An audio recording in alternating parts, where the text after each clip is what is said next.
Hello, Doc M. My name is Insanity, and this is my response to your Redstone museum that you're planning on doing, and you wanted a few like concept designs and whatnot.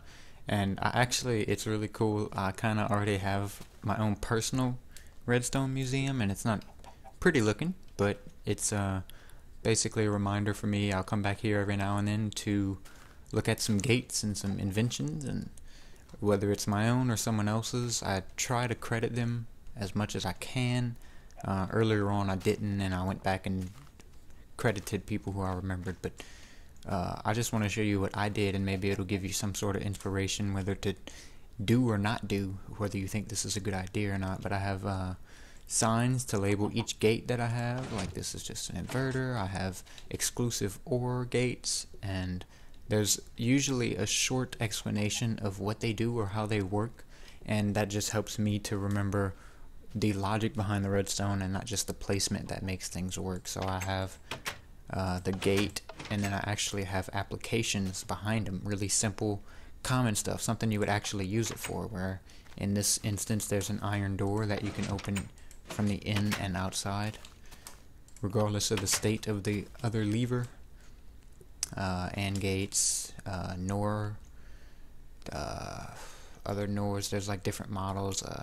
Ethos original bud switch with the water and the boat and everything, and microwaves, T-flips everywhere. I love T-flip-flops, the supercharged one, and you see the description of it is takes up more vertical space than the one over there and less horizontal space, just so I'll know which one to put, like in, you know, the piston doors. I don't know who originally made these, so I didn't give credit, but I'm pretty sure you would do a lot more heavy research. This is something from Native Visions recently, redstone torch only bud switch that you can hide in a wall, and I really like it.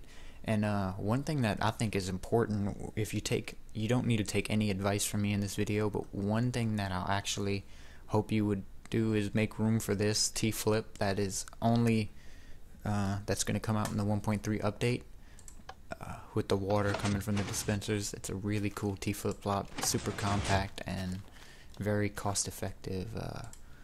Other things that you might want to include are pulse limiters, which I took all of these from CMB Minecraft.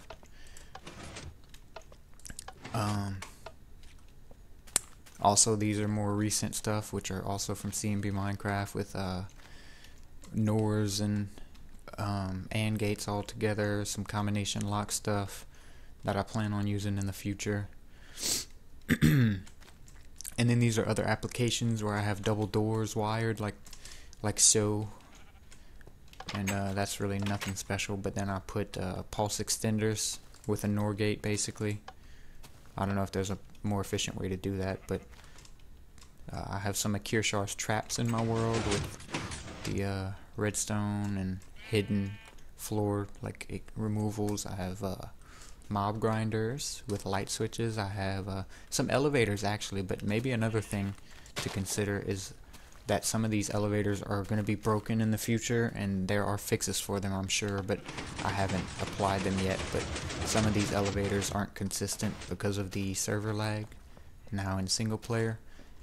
I have block swappers, you know, just some ideas of stuff maybe you could put in. This is a really cool elevator, but as you know, as of now, it doesn't really work properly. It doesn't push the player up like it should. The bread maker I have in here, pretty cool. Designed by Generic B, improved by Parasquirrel. Later on, I started giving a lot more credit. Here's you're gonna recognize this. This is somewhat JL's sand duplicator. It's just the duplication blocks are placed differently. But yeah, this is these are just a few ideas. Definitely not for creativity, but just for things you could include, and maybe a layout for signs explaining what they do, and you know, just short descriptions. And I know you've built the counter for the villagers, the idiot farm, and I think one really cool thing that you could do would be to include a digital clock on the outside of the building, just maybe plastered straight in the middle. just to keep game time throughout the entire thing. And I'm gonna go quickly load my other test world and show you one more thing that I think you might want to include, and just another idea I had. So here's a few other things that I thought might be really interesting to include. Maybe not these devices specifically, but just the general concept of moving parts stuck out to me when you did your video. I figured it would be really awesome if you had some machines in your building that were constantly moving and just giving this like awe-inspiring background noise. I don't know, just really Redstone-y kind of stuff. So this is something that I used to just test like repeater delays and stuff whenever they first came out, and it's constantly on in my worlds, and when I fly over it, it's pretty cool to look at. There's another thing over here on a clock that's just swapping 2 blocks from corners, and I think that would be something cool. Like if you have some of these in the walls, that'd be pretty cool. What else do I have that is constantly moving? I don't think there's anything else I have in here that moves all the time, but you know, just if you can think of like some, just for aesthetics, not for actual use, you know, like practical use or anything, but just things that look nice in the background that use redstone that you can have constantly moving. I don't know if this elevator is broken or not. I don't think. I know sometimes you have to walk in it just right or it won't push you up.